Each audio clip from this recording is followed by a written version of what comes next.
મારું નામ દિનેશ મોરી, હું આસિસ્ટન્ટ ટીચર ડીડી લાડાણી વિદ્યાલય.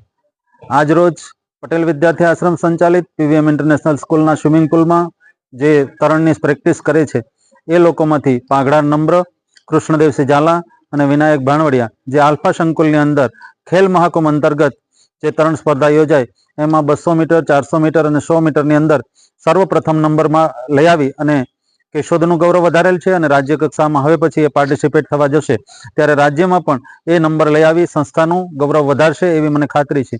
એ ઉપરાંત તાજેતરમાં ઇકો ક્લબ દ્વારા આયોજિત જે વેસ્ટમાંથી બેસ્ટ બનાવવામાં આવે છે એમાં અમારી ભગીની સંસ્થા ડીડી લાડાણી વિદ્યાલયના એક વિદ્યાર્થી યશ બડોદરિયા એ ભાગ લીધેલો અને એણે નાળિયેરમાંથી જુદી જુદી આઈટમો બનાવી જેવી કે ચારકોલ, મેડલ્સ, ઘણી બધી અસંખ્ય આઈટમો બનાવી છે અને મુળુભાઈ બેરાના હસ્તે એને રાજ્યની સર્વશ્રેષ્ઠ કૃતિનું સન્માન કરવામાં આવ્યું.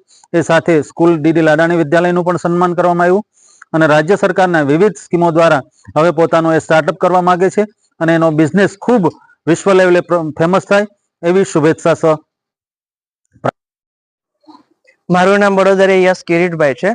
હું કેશોદ પટેલ વિદ્યાર્થી આશ્રમ દ્વારા સંચાલિત ડીડી લાડાણી વિદ્યાલય કેશોદ ભણું છું. ધોરણ 12 માં અભ્યાસ કરું છું. હું સ્ટેટ લેવલે ઇકો ફેરમાં ગયો હતો કે જ્યાં મને ગુજરાતની સર્વશ્રેષ્ઠ કૃતિ તરીકે જાહેર થઈ છે, જેમાં મેં નારિયેળના વેસ્ટમાંથી વસ્તુ બનાવી હતી, જેમ કે coconut charcoal, coconut candle, coconut handcraft, coconut આપણે કોકીડામાં. ત્યારબાદ મેં કોકોનટની જાજી બધી વસ્તુઓ બનાવી હતી કે જેમાં મને ખૂબ જ સારી સફળતા મળી છે. અને આ વસ્તુ હું નારિયેળ આપણે જે મંદિર છે તેમાંથી વેસ્ટમાંથી હું બનાવી રહ્યો છું અને તે મેં ગવર્મેન્ટ સાથે રજૂ કર્યું હતું. આગામી સમય શું કરવા માંગે છે? આગામી સમયમાં હું ગુજરાત સરકારને એટલું કહું છું કે ભાઈ મને આમાં જે પણ આપણે શું કહેવાય કોઈ જાતની આપણે યોજના છે એ યોજનાનો મને લાભ મળે અને હું આનો સ્ટાર્ટઅપ કરવા માંગુ છું.